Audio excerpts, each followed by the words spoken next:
ये कांग्रेस का मैनिफेस्टो कह रहा है कि वो माताओं बहनों का सोने का हिसाब करेंगे, उसकी जड़ती करेंगे, जानकारी लेंगे और फिर उस संपत्ति को बांट देंगे और उनको बांटेंगे जिनको मनमोहन सिंह जी की सरकार ने कहा था कि संपत्ति पर पहला अधिकार मुसलमानों का है। प्रधानमंत्री मोदी के दोस्तों 21 अप्रैल संडे के दिन प्रधानमंत्री नरेंद्र मोदी राजस्थान के बरसावा में एक चुनावी रैली कर रहे थे। उस दरमियान उन्होंने कुछ ऐसा कह दिया अपने चुनावी सभा के दौरान, मानो कि राजनीतिक गलियारे में एक घमासान सी मच गई हो। उन्होंने ये कहा कि अगर कांग्रेस सत्ता में आती है, अगर कांग्रेस की सरकार बनती है, तो कांग्रेस जो है वो लोगों की संपत्ति को बांट देगी। और उन्होंने इस सभा के दौरान उन्होंने पूर्व प्रधानमंत्री मनमोहन सिंह के एक भाषण का आधार बना के उन्होंने ये कहा, एक पॉइंट उन्होंने ये कहा कि कांग्रेस जो है वो संपत्ति लेके बांटेगी किस में, तो मुसलमानों में बांट देगी। और उन्होंने इस बेसिस पे कहा कि एक पुराना क्लिप था मनमोहन सिंह जो पूर्व प्रधानमंत्री थे देश के, उन्होंने उस क्लिप का आधार बना के मुसलमानों में कांग्रेस जो है वो संपत्ति की बंटवारा कर देगी।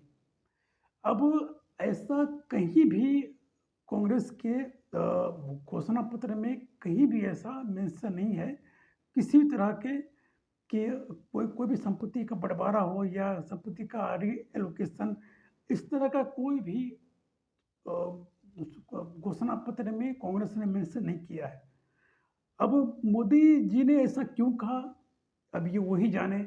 लेकिन जैसे उन्होंने ये भाषण को दिया, चुनावी सभा में जो संबोधन किया, पब्लिक को एड्रेस किया, पूरे कांग्रेस में एक घमासान सा मच गया। कांग्रेस के बड़े बड़े दिग्गज नेता जो थे, उन्होंने मीडिया के सामने आके या फिर अपने अपने तरीके से उन्होंने इस भाषण का आलोचना किया।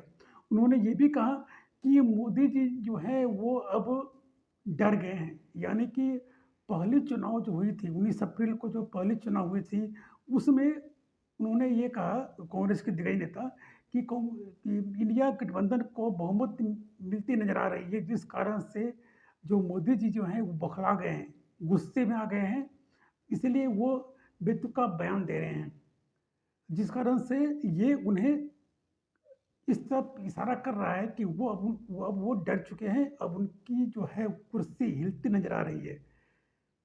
लेकिन मैं आपको बता दूं कि कांग्रेस के मैनिफेस्टो में या कांग्रेस के जो नया पत्र है, जो कांग्रेस ने अपना उसका नाम रखा है, घोषणा पत्र को नया पत्र को नाम रखा है, उसमें किसी भी तरह से कहीं भी ये मेंशन नहीं है कि अगर कांग्रेस की सरकार बनती है तो वो लोगों की संपत्ति को लेके दूसरों में बांट देगी।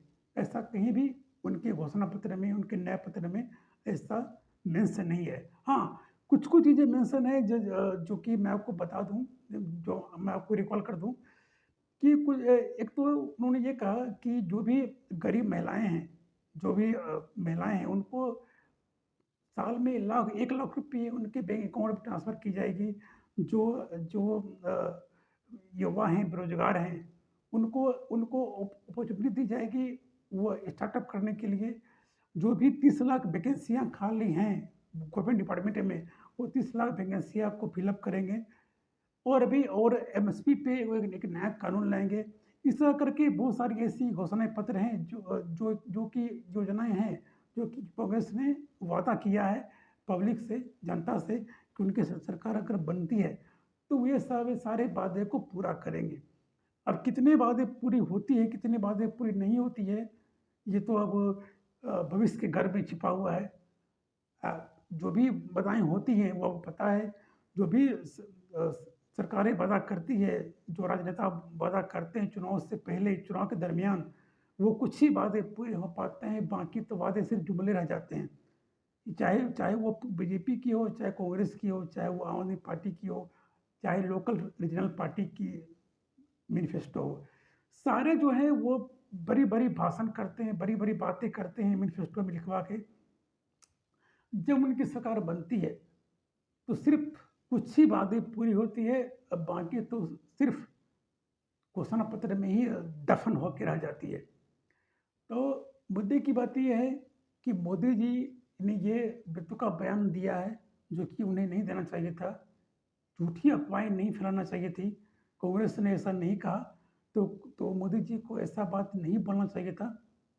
अब यही चीज़ जो है अब पूरी सोशल मीडिया पे तेज़ी से वायरल हो रही है और कांग्रेस ने इस पे कटाक्ष भी किया है और अपना गहरा संवेदना भी व्यक्त किया है कि मोदी जी को ऐसा नहीं बोलना चाहिए था, वो झूठे अफ़वाह नहीं फैलाना चाहिए था कांग्रेस को लेके। तो दोस्तों यही आपको बताना चाह रहा था।